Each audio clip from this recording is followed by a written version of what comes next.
Tensile இதெல்லாம் பார்த்தா எனக்கு வந்து மூட நம்பிக்கைக்காக சொன்ன மாதிரி இல்லைன்னா உங்களுக்காக சொன்ன மாதிரி இருக்கு. ஏன்னா நீங்க டெய்லி நைட்டு 12 மணிக்கு மேல வெளில சுத்துறது, மதிய நேரத்துல வெயில்ல வெளில சுத்துறது, இதெல்லாம் நீங்க உங்க வீட்டுல வந்து உங்களுக்கு சொன்னதை வந்து நீங்க இந்த மூட நம்பிக்கை அப்படின்ற இல்ல மாதிரி இல்ல எடுத்துட்டீங்களோ? இல்ல தாத்தா பாட்டிகளே வந்து சொல்லுவாங்க 12 மணிக்கு மேல வெளியே போகாது, 2 மணிக்கு மேபி இது சயின்ஸா கூட இருக்கலாம்.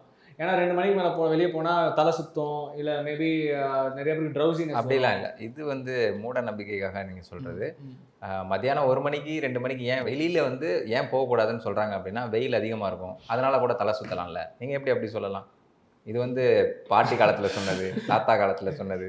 ரியலாவே வந்து நம்ம தாத்தா பாட்டிகள் சொல்றாங்கன்னா அதுல ஒரு இது இருக்கும். ஏன்னா இப்போ சிக்கன் பாக்ஸ் எல்லாம் போடும் பாத்துருக்கீங்களா? சம்மர் டைம்ல பயங்கர சிக்கன் பாக்ஸ் போடும். அது பேசிக்கா உள்ள ஒரு விஷயம் தான். ஏன்னா வெயில் காலம் அப்படின்றப்போ சம்மர் டைம்ல ஹெவியா வெயில் அடிக்கும். அந்த டைம்ல போய் நீ வெளியில விளையாடாத அப்படின்னு சொன்னா சொன்ன பேச்சு கேட்பீங்களா? கேட்க மாட்டீங்க. அதனால பேய் இருக்குன்னு பயமுறுத்தினா வெளில போகாம இருப்பீங்கல்ல. அதுக்காக அப்படி சொல்லியிருக்கலாம். ஆனா இந்த மாதிரி எங்க ஃபேமிலியே ஒரு டைம் நடந்திருக்கு. ஒரு காத்து கருப்புன்னு சொல்லுவாங்க. ஒரு சின்ன காத்து வந்து அப்படியே அது பெருசாயிடும். அந்த ஒரு கருப்பா இருக்கிற ஒரு காத்து வந்து ரொம்ப பெருசாயிடும் அப்படின்னு சொல்லுவாங்க.